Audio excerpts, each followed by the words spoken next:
কি অদ্ভুত না, কালকের রাতে ঘটে যাওয়া খারাপ মন্দ সব ভুলে গিয়ে যখন সকালের এরকম সুন্দর একটা সকাল দেখি না, তখন যেন মন থেকে মনে হয় না, সব ভালোই হবে, আবার খারাপ সবই দূরে যাবে। যদিও সকালের শুরুটা শুরু হয়েছিল, আমার মুখের এক্সপ্রেশন দেখে ঠিক বুঝতে পেরেছো, হ্যাঁ ঠিকই ধরেছো, আমার সকালটা শুরু হয়েছিল তেতো দিয়ে। কারণ মায়ের দাবি হলো আমার নাকি মুখে অনেক ব্রণ হচ্ছে, তো সেগুলো একমাত্র সলিউশন হলো এই তেতো জলটা। তাই আমি অনেকবার বারণ করার না খাবো খাবো করেও মায়ের বকুনিতে আমাকে ওটা খেতেই হয়েছিল। যাই হোক, আমিও খেয়ে নিয়েছিলাম, তারপরে বসে পড়েছিলাম একটু চা খেতে। আর আমরা চা খেতে বসলে আমার এই দুষ্টুটা বসে পড়বে চা খেতে। ও আবার এমনি চা মানে এমনি বিস্কিট খাবে না, ওনাকে ওই চায়ে ডুবিয়ে নাকি বিস্কিটটা দিতে হবে, তাহলেই ওই বিস্কিটটা খাবে। আর কি বলবো, সঙ্গ দশে নষ্ট আর কি, বুঝতে পেরেছো তো, আমাদের দেখে দেখেই শিখেছে।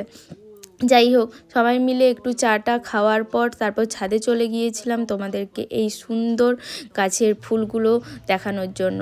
সবাই শুনেছি নাকি গাছে প্রচুর ফুল ফুটলে বলা হয় যে ঘরে অনেক কিছু ভালো ঘটে, ভালো কিছু হয়।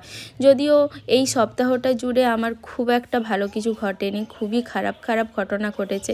কিন্তু বলে না, সব খারাপের মধ্যেও ভালো তো কিছু থাকে। আসলে আমরা তো বলি ভগবান যা করে নাকি ভালোর জন্যই করে, হয়তো তাই এই ফুলগুলো দেখার পর মনে হয়েছিল হয়তো এবার পজিটিভ অনেক কিছুই ঘটবে।